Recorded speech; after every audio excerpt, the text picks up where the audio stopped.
नमस्कार, मैं रवीश कुमार। 2014 में प्रधानमंत्री बनने के बाद से लेकर आज तक क्या आपने नरेंद्र मोदी की कोई प्रेस कॉन्फ्रेंस देखी है जहां पत्रकार खुलकर सवाल जवाब कर रहे हों? कायदे से जगह जगह इसका कार्यक्रम आयोजित होना चाहिए कि मदर ऑफ डेमोक्रेसी के प्रधानमंत्री प्रेस कॉन्फ्रेंस क्यों नहीं करते हैं? अगर ये जरूरी नहीं है तो फिर मन की बात के 100वें एपिसोड के जश्न मनाने की इतनी तैयारी क्यों हो रही है? लग रहा है कि अब केवल 30 अप्रैल को सायरन ही बजना बाकी है ताकि लोग अपनी गाड़ी साइड में लगाकर मन की बात सुनने लग जाएं। मन की बात को लेकर सर्वे आ रहे हैं तो सूचना प्रसारण मंत्री का इस पर लेख छप रहा है। बताया जा रहा है कि 100 करोड़ लोग मन की बात कभी ना कभी सुन चुके हैं। आप जहां हैं, एयरपोर्ट या रेल में या खेत खलियान में, पूछिए कौन मन की बात सुनता है। हम नहीं कहते कि कोई नहीं सुनता है, क्योंकि ऐसा हो नहीं सकता कि कोई ना सुने। हमारा इतना सा कहना है कि अगर लोग इसे स्वाभाविक रूप से सुन रहे हैं, उनका पसंदीदा कार्यक्रम है, तब फिर आदेश, निर्देश या सलाह या तैयारी की क्या जरूरत है? मीतू जैन ने द वायर में रिपोर्ट किया है कि इस अवसर पर देश भर के सभी कम्युनिटी रेडियो को एडवाइजरी जारी की गई है कि वे मन की बात के 100वें एपिसोड का प्रसारण करेंगे। यही नहीं, प्रसारण हुआ है इसका उन्हें प्रमाण भी भेजना होगा। एडवाइजरी का मतलब आदेश ही हो गया है, वरना प्रसारण के तुरंत बाद उसकी क्लिप नहीं मांगी जाती। कहा तो यह भी गया है कि रेडियो स्टेशन पर जश्न मनाया जाए और उसका फोटो भेजना होगा। लोग सुन रहे हैं, इसका भी फोटो देना होगा। जबकि आकाशवाणी के 500 से अधिक केंद्रों से इसका प्रसारण होता है। इसके बाद भी कम्युनिटी रेडियो को एडवाइजरी जारी की जाती है कि इस प्रसारण करना है। अब इतना सब होने के बाद भी रिकॉर्ड तो यही बनना चाहिए कि 30 अप्रैल को एक भी भारतीय ऐसा ना बचे जिसने मन की बात ना सुनी हो। आईसीयू में भी सुनवा दीजिए। इस दिन मन की बात के 100वें एपिसोड के अवसर पर 100 रुपए का सिक्का जारी किया जाएगा। खुद प्रधानमंत्री मोदी जारी करेंगे। दुआ कीजिए कि सरकार थोड़ा और जोश में आ जाए और 30 अप्रैल को राष्ट्रीय छुट्टी ही घोषित कर दे। आराम मिल जाएगा। इस वीडियो को आप पूरा देखिए कि कैसे एक कार्यक्रम के पीछे पूरा तंत्र लगा हुआ है। क्या वाकई यह कार्यक्रम उस तादाद में सुना जाता है जिसका दावा किया जा रहा है? किसी भी कार्यक्रम के प्रचार में अगर पूरा देश, पूरा तंत्र लग जाए देश का, तो लोगों तक पहुंच ही जाएगा। मगर क्या वाकई लोग खुद से इसे सुनते हैं? भारत में भी बेटियों को महत्व देने, परिवार और समाज में उनके प्रति जागरूकता बढ़े, संवेदनशीलता बढ़े, बेटी बचाओ बेटी पढ़ाओ, ये आंदोलन तेज गति से आगे बढ़ रहा है। आज ये सिर्फ सरकारी कार्यक्रम नहीं रहा है, ये एक सामाजिक संवेदना का, लोक शिक्षा का अभियान बन गया है। विगत 2 वर्षों के दौरान इस कार्यक्रम ने आम जनमानस को जोड़ लिया है। देश के प्रत्येक कोने में इस ज्वलंत मुद्दे पर लोगों को सोचने पर मजबूर किया है और बरसों से चली आ रही पुराने रीति रिवाजों के प्रति लोगों की सोच में बदलाव लाया है। लेकिन जब यही बेटियां एक सांसद के खिलाफ आरोप लगाती हैं तो प्रधानमंत्री उनकी बात नहीं सुनते, उनसे बात तक नहीं करते। क्या विनेश और साक्षी बेटियां नहीं हैं? बेटियां केवल पैदा तो नहीं होंगी, केवल पढ़ेंगी नहीं, गलत होगा तो गलत भी बोलेंगी। तब फिर प्रधानमंत्री नरेंद्र मोदी अपनी पार्टी के सांसद बृजभूषण सिंह के खिलाफ इन बेटियों का हौसला बढ़ाने आगे क्यों नहीं आए? मन की बात के लिए श्रोताओं से आइडिया मांगा जाता है। रोहित ने जंतर मंतर पर धरना दे रही पहलवान साक्षी मलिक से पूछा, अगर मन की बात के लिए उन्हें आइडिया देना हो तो वो क्या देंगी? सर, इसमें मन की बात में ये शामिल होना चाहिए कि लड़कियों का पैनल बिठाओ और उनकी मन की बात सुनो। कोई स्पोर्ट्स में से बिठाओ लड़कियां, उसका मन की बात सुनो कि हम कितना स्ट्रगल करते हैं, कितने साल लगते हैं हमें इस मुकाम तक पहुंचने के लिए, क्या क्या सैक्रिफाइसेस करने पड़ते हैं हमें।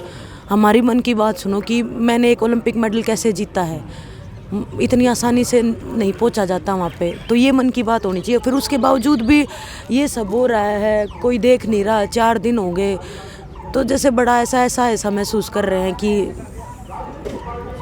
कोई क्यों नहीं सुन रहा है। तो क्या प्रधानमंत्री नरेंद्र मोदी मन की बात के 100वें एपिसोड में साक्षी मलिक की बात को शामिल करेंगे? मन की बात में प्रधानमंत्री मोदी के बोलने की शैली बदल जाती है। रैलियों में वे माइक पर दहाड़ते नजर आते हैं, लेकिन मन की बात में इस तरह से बोलते हैं जैसे कान में कोई फूंक मार रहा हो। बहुत हल्की ध्वनि से बोलते हैं, लगता ही नहीं है कि राजनेता हैं और राजनीति से इनका दूर दूर तक कोई नाता भी है। मन की बात ने सुनने की नई राजनीतिक व्यवस्था को जन्म दिया है। इसे सुनना भी पार्टी अनुशासन का हिस्सा बनता चला गया है। बीजेपी के कई नेताओं की तस्वीर मिल जाएगी कि वे कुर्सी पर इस तरह से बैठकर सुन रहे हैं जैसे टीचर ने कहा हो और टीचर क्लास में मौजूद हो। मुमकिन है श्रद्धा से ही सुन रहे हों। तब फिर 100वें एपिसोड के अवसर पर बीजेपी के कार्यकर्ताओं का टेस्ट लिया जाना चाहिए मौके पर, जिसमें सवाल केवल मन की बात से पूछे जाएं। अगर कार्यकर्ताओं पर मन की बात सुनते हुए का फोटो भेजने का दबाव ना हो और वे फिर भी सुन रहे हैं तो वाकई ये बड़ी बात है। इस एक कार्यक्रम के पीछे पूरा दल और सरकार लग गई। खबरें छपी हैं कि बीजेपी के अल्पसंख्यक मोर्चा के अध्यक्ष मन की बात का उर्दू में अनुवाद कराएंगे और यूपी के 14 मुस्लिम बहुल जिलों में बांटेंगे। इन्हें यह भी पता होना चाहिए कि उर्दू पढ़ने वाले यूपी के उन 14 जिलों में ही नहीं रहते हैं, देश के दूसरे हिस्सों में भी रहते हैं। मन की बात के 100वें एपिसोड के प्रसारण के अवसर पर एक सर्वे भी आ गया। यह सर्वे प्रसार भारती ने IIM रोहतक से करा लिया। इसमें पाया गया कि मन की बात का कार्यक्रम 100 करोड़ श्रोताओं तक पहुंच चुका है। क्या वाकई इस देश में 100 करोड़ ऐसे श्रोता हैं जिन्होंने मन की बात को सुना है? क्या आपने सुना है? पत्र सूचना कार्यालय ने जो प्रेस रिलीज जारी की है उसमें IIM रोहतक के निदेशक प्रोफेसर धीरज शर्मा ने कहा है कि 23 करोड़ लोग इसके नियमित रूप से सुनते हैं, जबकि 41 करोड़ अन्य लोग हैं जो बीच बीच में इस कार्यक्रम को सुनते रहते हैं, जिनके इस कार्यक्रम के नियमित श्रोता बनने की पर्याप्त संभावना है। तो हमने सोचा कि हम भी कुछ लोगों से पूछ ही लें कि उन्हें मन की बात के बारे में पता है भी या नहीं। यह उस रामवती का घर है जो दूसरों के घरों में सफाई का काम करती हैं। इनका यह घर उस भारत में आता है जो विश्व गुरु बनने वाला है। गैस का सिलेंडर उल्टा कर दिया गया है ताकि सप्लाई ठीक हो। रामवती की अपने घर में दिनचर्या से पता चलता है कि उनका जीवन कितना व्यस्त रहता होगा। कमाई इतनी ही होती होगी कि घर चल जाता होगा, टीवी और रेडियो के लिए कहां वक्त निकलता होगा या पैसा होता होगा। आपने कोई मन की बात सुनी है? मैंने नहीं सुनी है मन की बात। किसी से सुना हो कि मन की बात में कौन कौन लोग होते हैं, कौन बोलते काम हैं? पे तो फुर्सत ही नहीं मिलती है। किसी से सुना होगा कि हाँ मन की बात में ये लोग होते हैं, ऐसी ऐसी बातें होती हैं। टाइम ही नहीं मिलती है।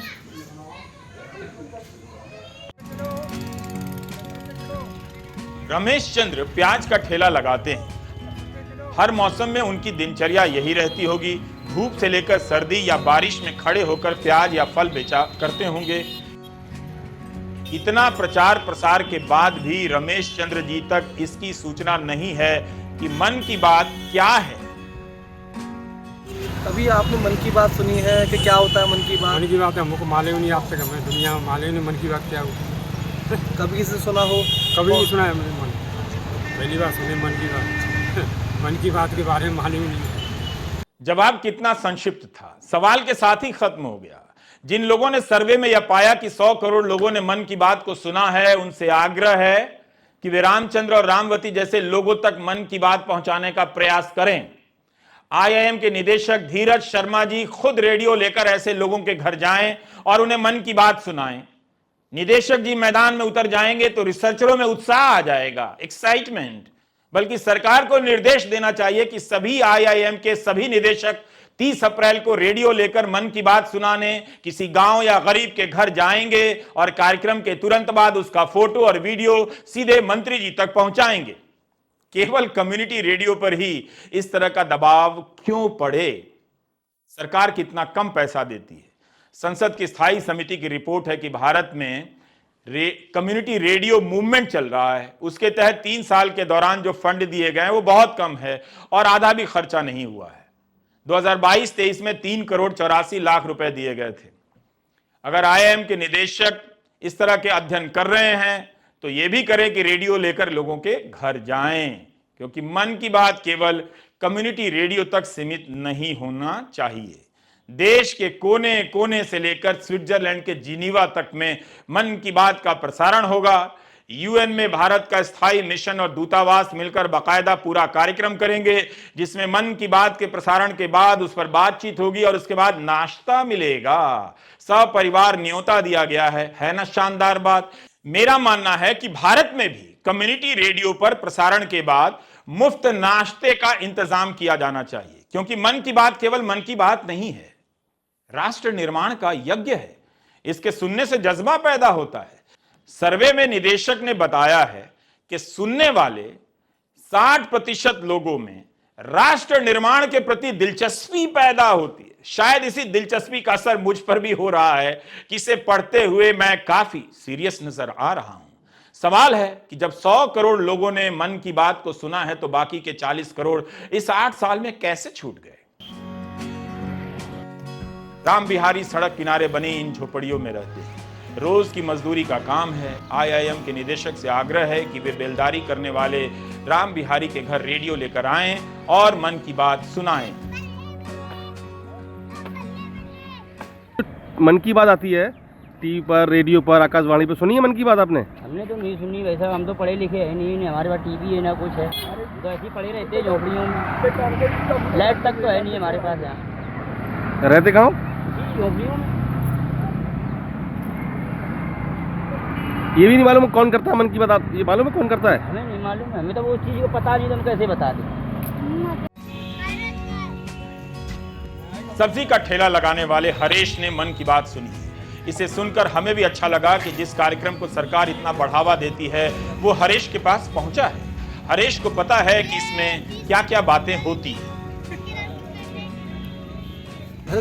मन की बात सुनी है? मन की बात कभी सुनी? कभी किसी सुनी हो कि मन की बात में कौन कौन लोग होते हैं, क्या बातें होती हैं? मन की बात में तो बीजेपी की वाली बात होती है, मोदी जी अपनी मन की बात बताते हैं। और कौन लोग होते हैं उसके अंदर? उनकी पार्टी के लोग होते हैं। कितनी बार सुनी है आपने? मैंने 4-5 बार सुना है। आखिरी बार कब सुनी थी? आखिरी बार 1 महीना करीब हो गया। पहली बार ऐसा अध्ययन हुआ है यह तो मैं नहीं कह सकता, मगर अध्ययन करने वालों ने बताया है कि इस अध्ययन ने मन की बात के अब तक के 99 संस्करणों का लोगों पर पड़ने वाले प्रभाव को मापने की कोशिश की है। आप पर क्या असर पड़ा है इसका टेस्ट हो रहा है। इस अध्ययन में यह कहा गया है कि अधिकांश श्रोता सरकारों के कामकाज के प्रति जागरूक हो गए हैं। गोदी मीडिया को भी आईआईएम रोहतक से इस तरह का सर्वे कराना चाहिए कि उनके नफरती डिबेट का लोगों के मन पर क्या असर पड़ता है। अगर इसे 100 करोड़ लोगों ने सुना है तो प्रधानमंत्री के यूट्यूब चैनल पर इतने कम व्यूज क्यों हैं? इसके बारे में अध्ययन रिपोर्ट में क्यों नहीं कुछ कहा गया है? मन की बात कई सरकारी यूट्यूब चैनल पर अपलोड होती है, जैसे ऑल इंडिया रेडियो, दूरदर्शन, माई गव, पीआईबी आदि आदि। हमने प्रधानमंत्री के चैनल नरेंद्र मोदी और भाजपा के आधिकारिक चैनल का सर्वेक्षण किया और पिछले 4 मन की बात के प्रदर्शन के बारे में बताना चाहते हैं। भाजपा के चैनल पर मन की बात में कमेंट बंद है और लाइक्स की गिनती नजर नहीं आती। दिसंबर 2022 में दोनों चैनल मिलाकर कुल 1,70,000 से अधिक व्यूज हैं। बस अधिकतर नरेंद्र मोदी चैनल के हैं, जहां मन की बात को 5,500 लाइक्स और 300 से अधिक कमेंट मिले हैं। यह है इस लोकप्रिय कार्यक्रम की लोकप्रियता। मन की बात पर ऐसा रिसर्च आपको कम मिलेगा जो हम दे रहे हैं। वीडियो लंबा है मगर आप पूरा देखिए, काफी मेहनत की है, काफी कुछ जानने और समझने को आपको मिलेगा। जनवरी 2023 में प्रधानमंत्री और बीजेपी के यूट्यूब चैनलों पर कुल 1.25 लाख व्यूज हैं। नरेंद्र मोदी चैनल पर 4,300 लाइक्स हैं और 280 से अधिक कमेंट। बजट के महीने में फरवरी 2023 में कुल 1,66,000 व्यूज हैं मन की बात पर। यहां भी अधिकतर व्यूज नरेंद्र मोदी चैनल पर हैं और 5,500 से अधिक लाइक्स हैं। लेकिन बजट महीने की मन की बात में भाजपा और नरेंद्र मोदी दोनों चैनलों पर कमेंट बंद है। मार्च 2023 जो सबसे ताजा मन की बात है उसमें दोनों चैनलों पर ठीक 1 महीने बाद अब तक करीब 1,10,000 व्यूज ही आए हैं। प्रधानमंत्री के निजी चैनल पर 4,500 से अधिक लाइक्स हैं और 12 कमेंट हैं जब हम रिकॉर्ड कर रहे थे उस समय का ये डेटा है। लेकिन अगस्त 2020 में भाजपा के हैंडल पर मन की बात को 8 मिलियन से ज्यादा व्यूज मिले, लेकिन इसमें 10 लाख से अधिक लोगों ने डिसलाइक भी किया था। ये बातें हमें वीडियो के कमेंट्स और अन्य मीडिया रिपोर्ट से पता चली हैं। कोविड के दौरान नीट जेईई परीक्षा करवाए जाने से नाराज छात्रों ने ऑनलाइन प्रोटेस्ट करने के लिए यह रास्ता चुना था। यह वीडियो आज भी हैंडल पर मौजूद है। अप्रैल 2020 में तालाबंदी के शुरुआती महीनों में दोनों हैंडल पर मिलाकर मन की बात को 13 लाख से अधिक व्यूज मिले हैं और 47,000 लाइक। अगस्त 2019 में धारा 370 के हटाए जाने के बाद मन की बात को करीब 2 लाख व्यूज ही मिले और 5,000 लाइक्स। हालांकि मन की बात का प्रसारण भारत की 52 भाषाओं और बोलियों के अलावा 11 विदेशी भाषाओं में होता है, लेकिन सर्वे में कहा गया है कि कुल 65% श्रोताओं ने हिंदी को किसी भी अन्य भाषा की तुलना में अधिक पसंद किया है, जबकि 18% श्रोताओं के साथ अंग्रेजी दूसरे स्थान पर है। इसका मतलब तो यही हुआ कि 83% श्रोता केवल 2 भाषाओं से आते हैं, हिंदी और अंग्रेजी। तो दारी, स्वाहिली, तिब्बती, चीनी और फ्रेंच में प्रसारित तो हो रहा है, लेकिन कोई सुन भी रहा है? जब सर्वे हुआ था तो यह भी बता देते कि चीनी भाषा में, मंदारिन में कितने लोग मन की बात सुन रहे हैं। शी जिनपिंग सुन रहे हैं कि नहीं सुन रहे हैं? मैक्रोन सुन रहे हैं कि नहीं सुन रहे हैं पेरिस में बैठकर? वैसे दूतावासों में भी मन की बात सुनाने की तैयारी हो रही है। राजदूत लोग जब मन की बात सुन ही रहे हैं तो रवीश कुमार ऑफिशियल भी अपने दूतावास के अहाते में साथ साथ दिखा दें। यह मेरी उनसे प्रार्थना है। बाकी समोसे की व्यवस्था कर दूंगा। भारत एक गरीब देश है। कई लोगों के घर में ना रेडियो है, ना अखबार, ना टीवी। इसके बाद भी सर्वे में दावा किया जा रहा है कि 100 करोड़ लोगों ने इसे सुना है। तो इस कार्यक्रम को लेकर संसद में जो सवाल पूछे गए हैं उन पर भी नजर डालनी चाहिए। जो खबरें छपती रही, जुलाई 2021 में द वायर में रिपोर्ट छपी थी कि मन की बात के राजस्व में 90% की गिरावट आ गई है। 2017-18 में इसका राजस्व काफी था, उसकी तुलना में 19-20 में इसका राजस्व 90% घट गया। सरकार की तरफ से केंद्रीय मंत्री अनुराग ठाकुर ने राज्यसभा में लिखित जवाब में यह सब बताया है। राष्ट्रवादी कांग्रेस पार्टी की सांसद फौजिया खान ने पूछा था कि 78 एपिसोड के प्रसारण से कितना राजस्व आया है, तो मंत्री जी ने बताया कि 2014-15 में 1 करोड़ 16 लाख का राजस्व प्राप्त हुआ, 2016-17 में 5 करोड़ 14 लाख का राजस्व मिला और 2017-18 में 10 करोड़ 64 लाख का राजस्व मिला। 2018-19 में घट गया, 7 करोड़ 47 लाख पर आ गया। 2019-20 में और घट गया, 2 करोड़ 56 लाख पर आ गया। 2020-21 में तो और ज्यादा घट गया, 1 करोड़ 2 लाख का राजस्व हो गया। राज्यसभा सांसद रहते हुए कपिल सिब्बल ने सवाल पूछा था। इसमें प्रायोजक और विज्ञापन देने की दर के बारे में सवाल पूछा गया था कि किस रेट पर विज्ञापन लिया जाता है और इसके प्रायोजक कौन कौन हैं।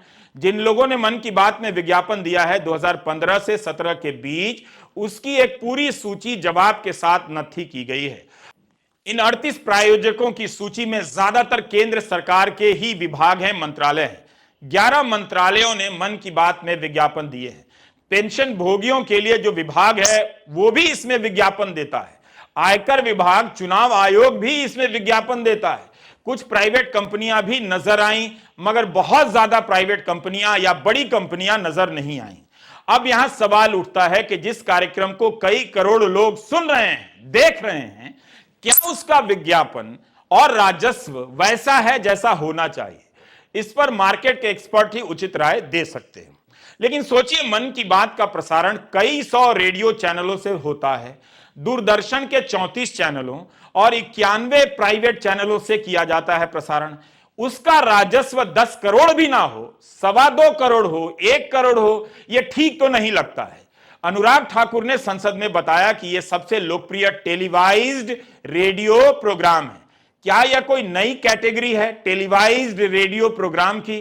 तो टेलीवाइज्ड रेडियो प्रोग्राम के तहत और कौन कौन से कार्यक्रम हैं जो मन की बात के बाद आते हैं, ताकि हमें पता चले कि इन कार्यक्रमों की तुलना में मन की बात सबसे ज्यादा सुना जाने वाला या देखा जाने वाला कार्यक्रम है। यह मेरा क्वेश्चन है। अगर मंत्री जी के अनुसार टीवी चैनलों पर इसके दर्शकों की रीच 6 करोड़ से 14.25 करोड़ के बीच है, तब फिर क्या राजस्व उस अनुपात में है? एफएम का जमाना आया तो रेडियो लोकप्रिय हो गया। रेडियो को जिंदा करने का श्रेय एफएम को जाता है। लेकिन क्या मन की बात से भी रेडियो की लोकप्रियता बढ़ी है? मन की बात से पहले ही रेडियो एफएम के जरिए अलग अलग राज्यों में और एक राज्य के भीतर लोकप्रिय हो चुका था। कई चैनल हैं रेडियो के। सरकार कहती है लोकप्रियता बढ़ी है, मुझे जरा इसमें संदेह है। मन की बात पर एक साप्ताहिक प्रोग्राम भी होता है जो ऑल इंडिया रेडियो पर प्रसारित होता है। इतना सारा जोर है मन की बात पर, यह कार्यक्रम प्रसार भारती के द्वारा बनाया जाता है। उसकी भी हकीकत दिखा देता हूं। 21 मार्च 2023 को आई संसद की स्थायी समिति की रिपोर्ट में बताया गया है कि ऑल इंडिया रेडियो और दूरदर्शन में खाली पदों की संख्या बहुत ज्यादा हो गई है, इन्हें भरा नहीं जा रहा है। ऑल इंडिया रेडियो में मंजूर पदों की संख्या 26,129 है और खाली पदों की संख्या 13,966 है। लगता है यह बंदी हो जाएगा अगर इतने पद खाली रहेंगे तो। दूरदर्शन में मंजूर पदों की संख्या 19,662 है और खाली पदों की संख्या 12,420। बताइए, अगर मन की बात के 100वें एपिसोड पर इन पदों को भर दिया जाए तो 100 रुपए का सिक्का जारी करने की नौबत नहीं आती। क्या आपने कभी सुना है कि सरकार आकाशवाणी के किसी और कार्यक्रम पर इतना जोर देती है, उसका प्रचार प्रसार करती है, जिसे सुनने के लिए बड़े बड़े नेता सुनते हुए का फोटो खिंचाते हैं और ट्वीट करते हैं? उस पर से दावा कि 100 करोड़ लोग मन की बात सुन चुके हैं। अब वक्त आ गया है कि प्रधानमंत्री उन्हें भी सुने जिन्होंने मन की बात के बारे में नहीं सुना है। नाम क्या है? जी मेरा नाम है संजय दास। अच्छा, IIM रोहतक ने ये कहा है कि कम से कम 100 करोड़ लोग प्रधानमंत्री की मन की बात एक बार सुन चुके हैं। क्या आप उनमें से एक हैं? जी सर, मैं तो सुना नहीं हूँ सर। एक बार भी नहीं सुने? नहीं सर, मेरे पास बड़ा मोबाइल है ही नहीं, मैं कैसे सुनूंगा मैं। मेरे पास ऐसे कोई बड़ा मोबाइल नहीं है, मेरे पास छोटी मोबाइल है, इसलिए मैं सुना नहीं हूँ। प्रधानमंत्री जी ने क्या बोला नहीं बोला ये मैं नहीं सुना हूँ ये। Thank you. मेरा नाम धर्मेंद्र कुमार है। अच्छा, ये IIM रोहतक की स्टडी है कि कम से कम 100 करोड़ लोगों ने एक बार प्रधानमंत्री की मन की बात सुनी है। क्या आप उनमें से एक हैं? हम भी सुन सकते हैं उनकी मन की बात। नहीं, आप सुन चुके हैं वैसे? अभी तो देखा, मैंने सुना तो नहीं अभी उनका। जो मन की बात जो अभी जो चल रही है ना, जो वो अभी मैंने नहीं सुना अभी। आपने नहीं देखा? नहीं देखा मैंने। आप सुनते भी नहीं हैं? नहीं, सुन सकते, क्यों नहीं? नहीं, आपने सुना है कि नहीं सुना? अभी सुना नहीं। Thank you. प्रधानमंत्री नरेंद्र मोदी ने अपने 9 साल के कार्यकाल में एक भी विस्तृत प्रेस कॉन्फ्रेंस नहीं की है जहां किसी भी चैनल का कोई भी पत्रकार खुलकर सवाल पूछे। रेडियो से संवाद होता है मगर वो एक तरफा होता है। वो भी जरूरी है लेकिन प्रेस कॉन्फ्रेंस भी कम जरूरी नहीं है। अदानी मामले पर नरेंद्र मोदी चुप हैं, पुलवामा मामले पर चुप हैं, महिला पहलवानों के मामले में भी चुप नजर आए और दावा कि मन की बात से जनता से संवाद हो रहा है। नमस्कार, मैं रवीश कुमार।